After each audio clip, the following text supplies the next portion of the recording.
If your Korean fried chicken doesn't look like this and sound like this, you're probably making it wrong.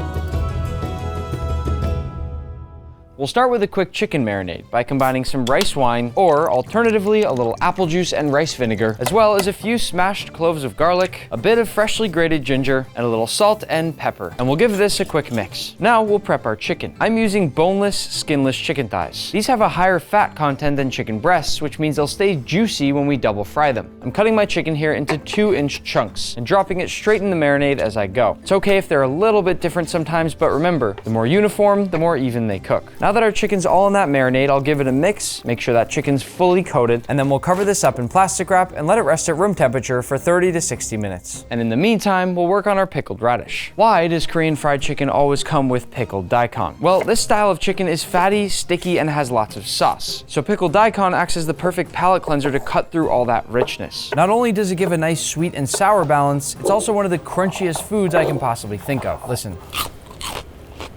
To make our pickling liquid, I'm gonna put a medium pot over high heat and add in some water, rice wine vinegar, sugar, and salt, and now we'll bring this to a boil until the sugar and salt have dissolved. We'll pour this over our daikon, cover them up, and place them in the fridge until you're ready to eat them. I'm gonna show you 2 different sauces for the chicken because I think everyone should know both. First will be yangnyeom, the most famous Korean fried chicken sauce in the world, and the second, soy garlic, my personal favorite. For the yangnyeom, I'll add some gochujang, which is a Korean fermented red chili paste, then some sugar, rice syrup. This basically tastes like honey, but with a little bit of a rice flavor to it. Ketchup, soy sauce, minced garlic, rice vinegar, gochugaru, which is Korean red pepper chili flakes, and some toasted sesame oil. Now, we'll turn the heat up to medium, and once it begins to bubble like this, turn the heat to low and cook for 6 to 7 minutes until glossy. Once that's done, we'll make our soy garlic. This one starts over low heat, where we'll add in some toasted sesame oil, minced garlic. Sesame oil burns very easily, so make sure you stir, stir, stir. The goal here is to get rid of any bitterness in the garlic, so I'm only gonna do this for about 2 to 3 minutes. Now, I'll add in my soy sauce, a little bit of sugar, as well as some rice syrup, and a little splash of mirin. I'll bring this up now to medium heat, still stirring constantly, and cook for about 4 to 5 minutes until it thickens up. Every so often, if this one bubbles up, you can move it off the heat and then keep stirring. You don't wanna burn that soy sauce. Our sauces are done, which means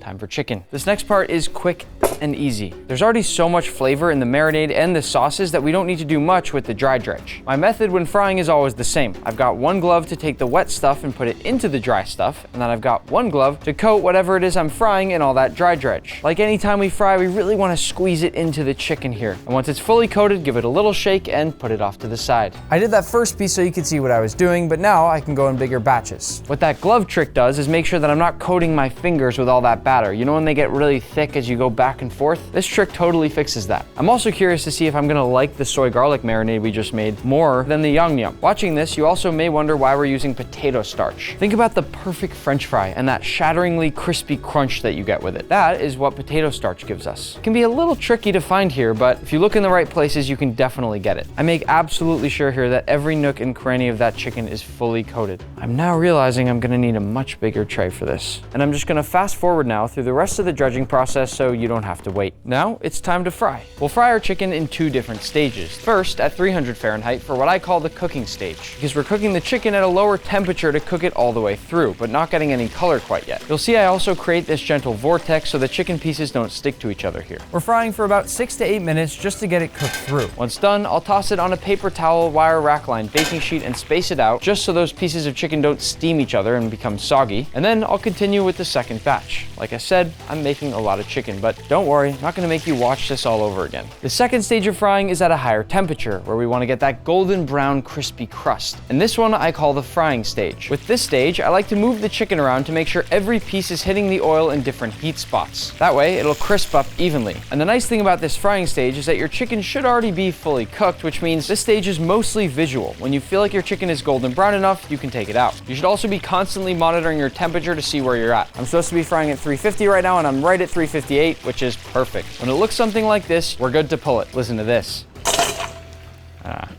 Nice. And listen to this. Almost bit my finger off. For this batch, we're gonna use our yangnyeom sauce. A little goes a long way, so let's first see how this looks. There's something that happens when you add on this sauce. It immediately, with all that sugar, becomes this sweet, sticky, tacky sauce. Just plating it messy because I don't even care. Oh my gosh, you gotta be kidding me. Remember, we still have to make our soy garlic real quick. It's hot and foamy, as you can see. That's perfect. I've had it over low this whole time. Here we go. Look at that foam.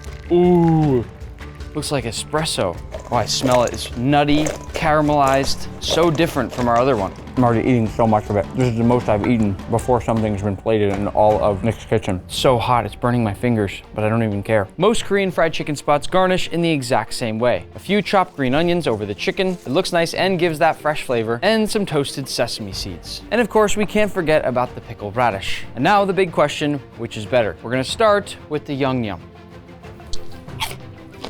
That is insane. There's sweet, there's heat, there's umami, there's tang. It's got the most perfect balance of any chicken ever. And the nice thing is we've got our palate cleanser, this pickled daikon. And now for the soy garlic.